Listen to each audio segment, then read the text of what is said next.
Chris the Nightmare Ariola, and you're watching Mission Boxing Today on YouTube. Heavyweight boxing fans, what's the deal? Just want to do a quick video, just talking a little bit about the heavyweight division. First, let me start off with David Haye.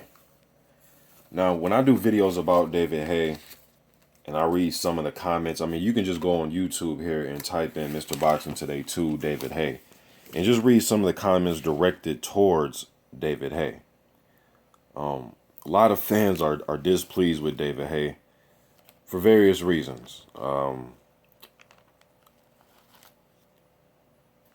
Currently, he has a situation right now where he said he's going to announce his next fight. The fans are going to be excited, he says. And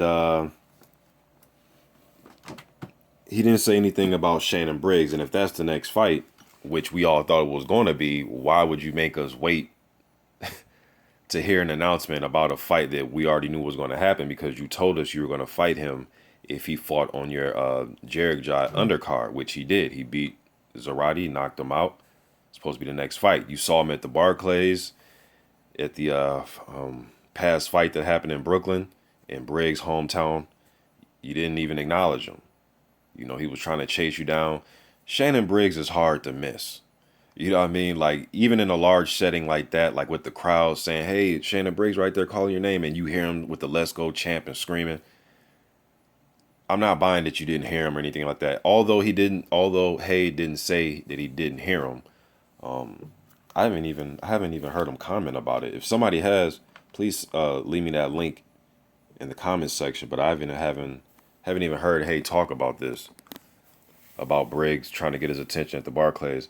Okay, so you ignore him right there, and then now you're coming out with a statement saying that you're going to announce your next fight, and it's going to excite the fans. Maybe it will excite the fans. Hell, who knows? Maybe you have an Anthony Joshua fight coming up, and if that was the case, then people really shut up, you know?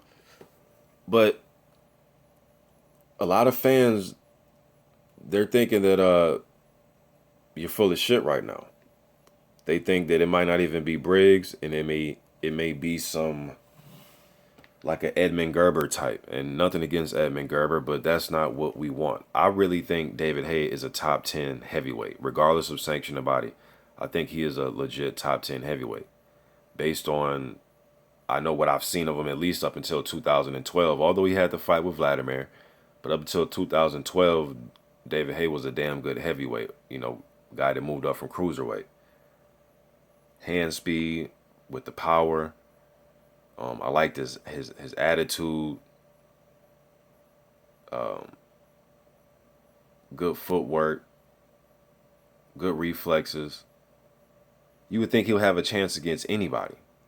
And then 4 years go by. I believe he even had surgery when he was out for those 4 years. He comes back, he fights Demore, and he fights Jericho. Guys who I know who they are, but a lot of fans didn't know who those guys were. I gave you the benefit of the doubt because I've actually done videos on those guys before they even fought David Haye. Just getting their names out there, and you know how to, you guys know the type of videos that I do. So, but those guys didn't show up to fight. Now, whether that's David Haye's fault or not, some people actually want to go as far as say it was rigged, you know, some fans I talked to. But those guys didn't show up, man. Like, David Haye hasn't even been punched. He hasn't even been punched yet. Now, some of you may say, oh, it's because he has great defense. Okay. No, those guys just laid down. He hasn't even been in a real fight since his Chisora win. That's the last real fight I've seen him in. That was 2012. So I understand the frustration of fans, man. Like, if this is Briggs, like, this doesn't have to be some grand announcement. Just, we know it's Briggs from the history. We don't need no grand announcement or keep it secret. I mean, or, you know, just say who it is. Let's get this thing on the road. Now, another thing.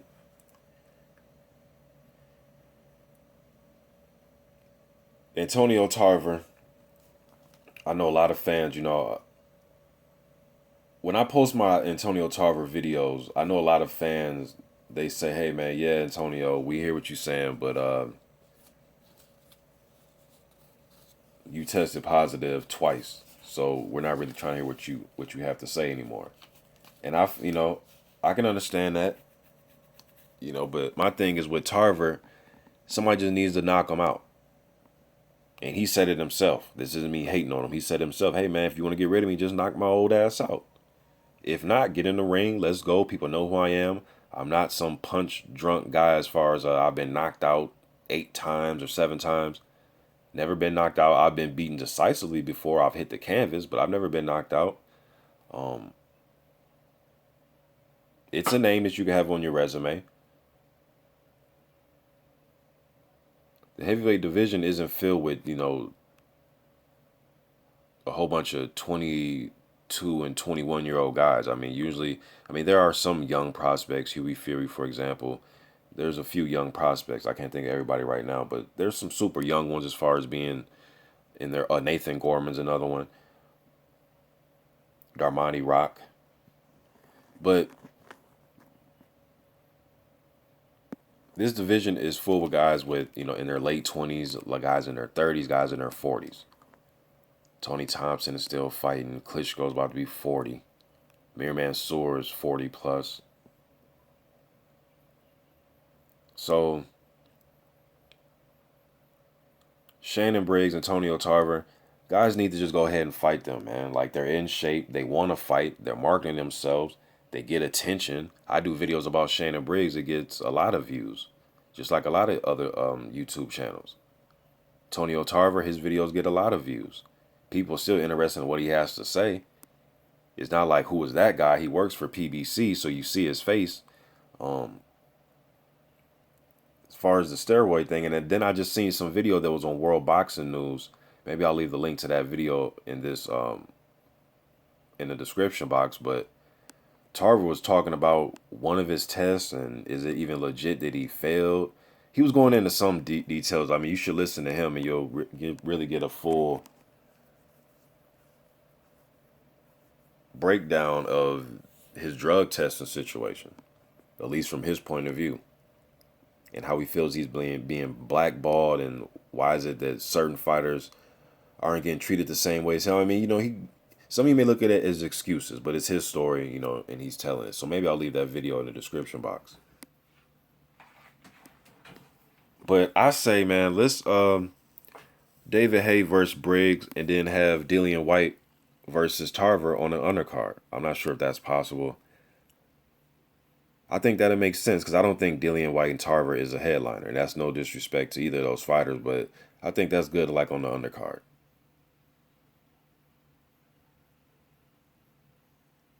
Two American old guys trying to get glory, trying to regain glory. And if they go out, then they go out.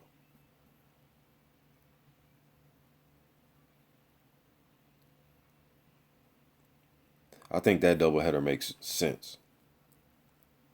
Because then, if that were to happen, I even think, let's just say White White and Tarver happen. Tarver beats them. Let's say Briggs and Haye happens. Briggs beats them. I think Briggs and Tarver get play here in the U.S.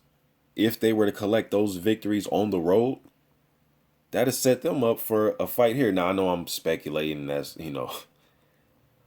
but still, though, just the idea of that happening. And the UK fans are so crazy for fights, and they have such a, their fans right now are buzzing because of the 14 world champions that they have. The atmosphere there is buzzing. I think they would accept a Tarver versus Briggs fight in the UK if they were to beat their UK guys, because the heavyweight scene is so popping there. You got Price and Joshua and the Furies and the upcoming prospects, Gorman and Webb, Cash Ali. Gary Cornish trying to work his way back. David Allen going to try to work his way back. Dillian Whyte, so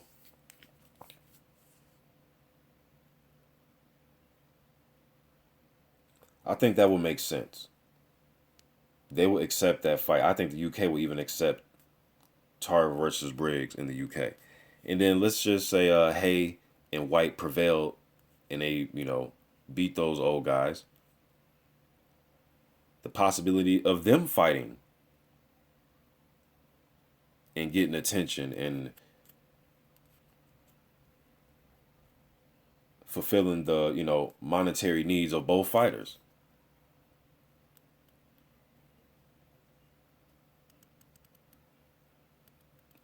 Oh man, I think that's the doubleheader that should be made. I guess this is what this video is about. I'm just rambling because I've been thinking about that. Like, man, why does this? Why I don't know. Boxing sometimes could just be a big headache, man. It's like that is so obvious to me of a card to put together.